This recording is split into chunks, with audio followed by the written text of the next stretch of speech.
Storytelling Ron. I'm trying to like not do as many political ranty things, but okay. So this is about Irina being murdered, and Trump made this message here. This is what I said on here, and Charlie Kirk has posted this. But this is what I said. He wants to save the cities and bring back safety to the cities. Democrats want a horrified people who live under their plantation. This is what I'm saying. I posted on here. They also want nationalized police. Do not be mistaken. They purposely ruin local to get national. If they gain DC again, they will use Trump as their excuse to nationalize their socialism. So the Democrats always gravitate towards nationalizing things so that they have power. They want centralized power, just like Satan, and it's written in their hearts. And God bless them. That's exactly what they were written to do. And God made them that way, to be wicked and to always want to be their own little gods and not to follow God's laws. That's what we're up against. We're not up against people who are caring. We can work with them. We can cooperate with them. We have to rebuke them, and we have to make them submit to goodness, to the laws of God, to the 10 Commandments, and they don't want to. We got to do it gently, kindly, with love, but then carry a big stick. I mean, that's just inevitably what we have to do. It's not about forcing them to convert to our belief. It's about forcing them to stop being so evil. They always want evil. Why do they allow this? And this is very sad. This video, he stabbed her 3 times in the neck. She's still alive. And she didn't even realize. She was so horrified. I don't want to play the video, but she was so horrified. And then she just held herself as he walked off like, he said, from what I've been hearing or reading, he said, I got a white girl. He killed a white girl. And she held herself and realized she was stabbed. So she died slowly, bleeding out. And then feeling the pain of deep wounds. I think she probably passed out before she died. I don't know, but the thing is, this is the kind of terror that Democrats actually want. In their heart, that's what they want. Let me just show you this. So this is her getting stabbed. This is a few days earlier, but there's no reports, at least initially, and the only reports now. There's no reports on this, but a ton on George Floyd or even on Daniel Penny and how he was horrible, but nothing about reporting on her, except for video fuels MAGA's crime. So that the left is going to they're never going to take responsibility, never going to take blame for what they do. Don't expect them to. Don't be surprised, because they won't. Will evil ever apologize for their evil? That's what I always say when they do the party switch thing, where the Democrats are really Republicans and the Republicans were really the slave owners. My response to that, they always say that party switch, and it's academic, it's institutional that they have that. They teach all the kids that the party switched, and they get to be the slave, freedom, freeing the slaves. They get to be the ones that fought against slavery, which is not true, and they're enslaving people today just like this. But I always say to people that say that, I say, does evil ever take responsibility for its evil? Because the Democrat Party is officially the party of slavery. Do they ever take responsibility for their evil? Does evil? No, it would never take responsibility for its evil. That is my response to them. They will never apologize for their evil, for the Fugitive Slave Act, for slavery, for counting slaves as representation in voting. All this stuff that they've done in the past, and even recently, they will never apologize for. They will always blame the Republicans. So just another jump. He lists off a bunch of murderers that they've arrested, accused of murder, went to trial, were arrested, but then were now being freed by the sanctuary cities. And her face throughout the entire interview was just that. Look at that, even there. Very, very evil, very wicked, just in her heart. You can see the wickedness as he was listing off rape, murders, drug dealers that the ICE was trying to grab when they were being released from the sanctuary city courtrooms. The smugness, the gnashing of teeth, it's just vile. And what can we as Christians do about this? First off, the problem isn't them. The wicked will always be the wicked. And there's so many more stories. I just of this and of people being murdered. Black, white, I don't care what your race is. People are getting murdered. People are being oppressed. Black families are subjugated to the gangs of the Democrats in their cities. They can't breathe. They can't come out of it. They're surrounded by gangs. The local police are purposely being unable to enforce laws because of the Democrat policies. And that's done on purpose. It's done so that they become ineffective, so that everything has to, so that Trump has to bring in the National Guard, but the nationalizing sort of concept.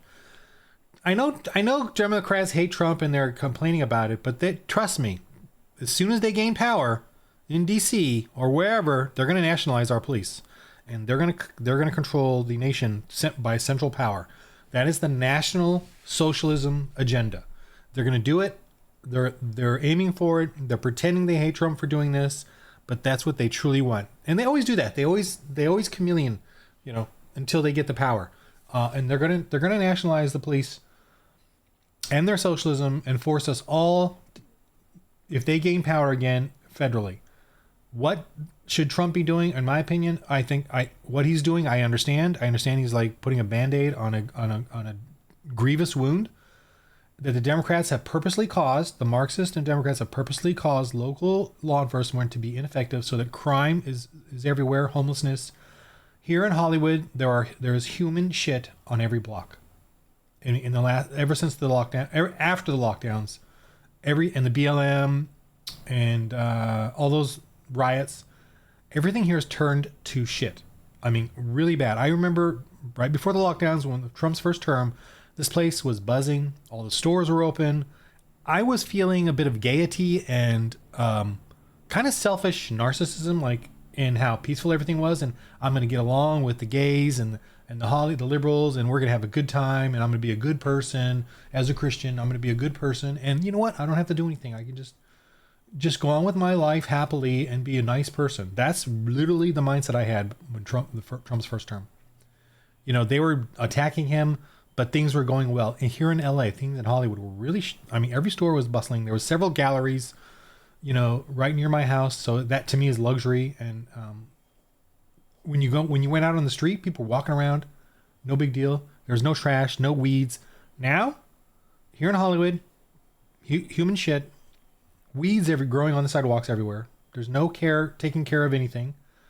There's trash everywhere. And dirty, raggedy trash in the gutters type trash. Like, you don't even know what it is. It's so gray and dirty. Plus the piles around the small trash bins. That they don't get picked up weekly now. They get picked up every other week because of budget cuts. So they're funding a ton of illegals in illegal camps, and the politicians are getting richer and richer. But all the things that we need done around the city are not getting... There's no one taking care of the weeds. There's no one picking up the trash except, periodically. It's pretty amazing how just disgusting this place is. And they purposely are doing it. The homeless camps, the fire potential.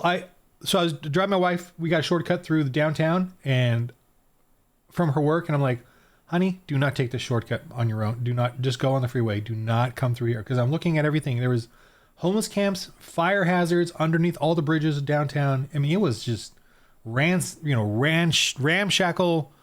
horrible, ready to burn, piles of trash everywhere. The Democrats want this. Why? Why do they want this? Why are they going this way? Why are they suiciding? Well, it's a spiritual war, but it's because they want centralized power. They know that if they destroy us locally, it will have to go towards national power, centralized power. I don't even know if they even know this, but it's written in them by God.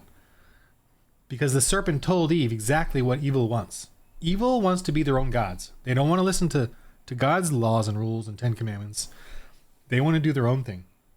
And their own thing is to be their own gods. And the way they do that is centralizing power. And here in America or across the world, it's nationalized power that they want. They want everything centralized, and they want to control it. That's what. So the solution, pray to God, ask him for forgiveness. Don't be a comfortable Christian, don't just go to Sunday church. Don't just go to Sunday worship. Do more. Be joyful about it, but do more. Go to your church more often. Talk with the pastor. Fellowship with the other men. And I'm saying this from a male viewpoint because I want women to take care of their families and their husbands, whereas the men need to go out and rebuke this evil. I don't like seeing Christian women out there fighting, and they do. They fight really probably better than us Christian men. That to me is a failure of us Christian men. So men need fellowship, and the reason you need to go to church and fellowship is because you and I have egos. We have terrible egos, like every human on this planet.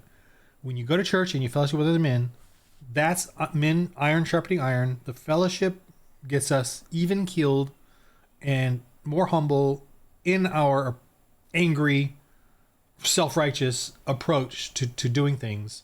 When you go to church under a pastor, even the pastor is constantly having to balance what he has to do, what he can and can't do, etc. But he has to work with you and all the other men as well, and the elders and the deacons.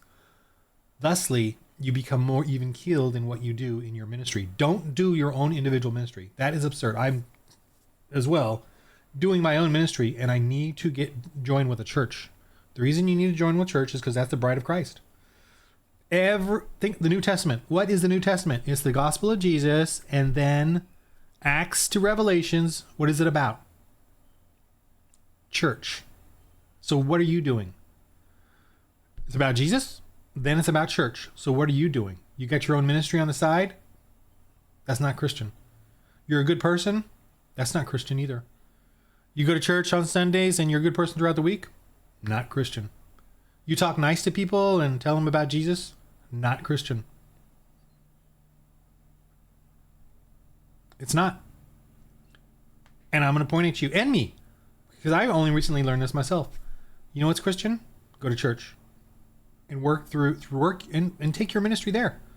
Take whatever ministry you're doing to your church, to your pastor, to your elders, to your fellowship of men and women. Fine, but men, and work what you need to work with there, because we need to organize as men of the church, as Christians. We need to organize our thoughts, our ministries, our anger. We need to organize it in fellowship, and you don't have to carry the burden. Right? The burden gets spread out. Some people can do this. Some people can do that. Everyone has their gifts. That's an amazing thing about that. God's gifts, spiritual gifts in church, means that if it's from God, then it's not from the other men. So you're not controlled by other men. So whatever you do at your church, remember, you're not a slave to the church. You're a slave to God and to Christ. So when you join the church, you do what you want joyfully, right? How you tithe, how you serve, but you have to do it through the process of there, so that you are not a crazy bulldog. You have to get your anger and bravado or braggadocio and arrogance down a little bit. That's the purpose of joining a church and fellowshipping with other men. You can't just have your arrogant little ministry, your arrogant little attitude. The church, the men, the pastor, the elders get to judge you and judge with each other and judge each other. Everyone's judging each other to determine what is best for the church and for the kingdom of God. You as an individual don't get to go out and just do whatever you want. That's the point. Because we're crazy. We're crazy. So you need to join your church. I'm taking my gay ministry to the church. I'm working with them. I'm going to a new church. I didn't leave my old church out of anger or anything. I realized that I needed to really be part of the church. And the one I was going to, Pastor John MacArthur Grace Church, it was just a bit too far away, 30 minutes plus, through LA Hollywood traffic. And I could never really get there without it being exhausting, and except on Sunday mornings. And then, because during the week it was just stressful because of all the, traffic here. And then, I did, join up for a couple things. I got on the waiting list, or, just they had too much going on, and they got too many, So I kind of realized after a year, I've been there like almost 10 years, 7, 8, 10 years, whatever it was. I just realized, there's nothing organic for me growing here in helping. And I've helped out here and there, but nothing really growing. And then of course I realized, I even learned this through the church, that doing my own ministry is not missionary work. It's not Christian. I learned this at Grace. So I realized, wow, I really got to ante up my game. thusly, I discovered a smaller church here. I kind of knew about it, and then I did learn. I learned, oh, the pastor comes from Grace. He came from their seminary, and they're only 5 minutes away, and they're in Hollywood, and I love Hollywood. I do. I love Hollywood. I do. I am a crazy guy. I am a crazy. I'm not sinner, but you know, I love to drink and go out and do things, but with my wife. I don't go out there by myself. I don't go out there to hide from. I want to do it with my wife, and my wife is similar. So anyway, but. And my pastor knows this, or the new pastor that I'm working. Anyway, I'm joining this church. I'm becoming a member joyfully, and I'm going to many of the meetings now, the men's group, the Bible study group, Sunday service, and I'm bringing in ideas, and they're all loving it. And they're a small church, and they're building, so we're working.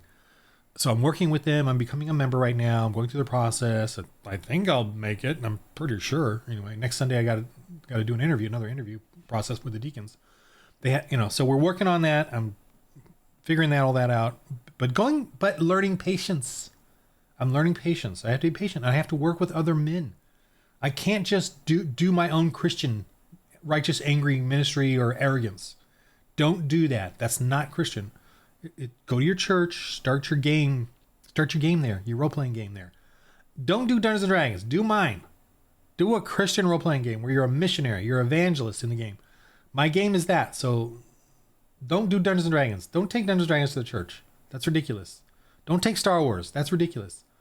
We got church history. So much you can role play. Okay, so much you can use. You don't need their stupid things. I know. You know what? And I like Star Wars and I like Marvel and all that, but I don't care about them anymore. I just don't care. I want church history. I want to read things. I'm so excited about church history now. It is my Wikipedia. My Forgotten Realms is church history. Because of this game, to be honest with you, my game really got me into this. And reading and studying on it, I really want to know more about history and about the church. Its failings and successes, its struggles. It lost a lot of wars or battles and wars. It lost a lot. Our church, Catholic Church, Protestant Church, people who fought for God, people who called out for God to help them. A lot of people dying. Doesn't matter to God. Doesn't matter if we fail. Does God's will really matter on whether you and I succeed at being a Christian? Does the will of Jesus Christ matter on you and me? On how good we are, how perfect we are at what we do? Nope. And that's how I play the games. All my Christians in there can call God and use God's blessings and still die and fail. And with hilarity, we enjoy it. God doesn't need you to fail to succeed. God doesn't need you to be sacred at all to do his will. We are doing what we are doing because we love God. That's it. We love God. So we want to do it. So go to church, organize there patiently, learn to work with other Christians in fellowship, be self-deprecating, humble, and keep going. Whether you succeed or not, doesn't matter. Jesus wants you to be at church with other Christians working this. And you know what? You might be like me, too old. Maybe you can help out in teaching the younger men to do that, to do the hard work, to be the frontline soldiers, because we're getting older. I mean, whoever's watching this, that's another take on this. Okay, so there is an answer. That's the answer. So that's it. In the game of life, everybody. In the game of life, men, go to church, roll holy dice.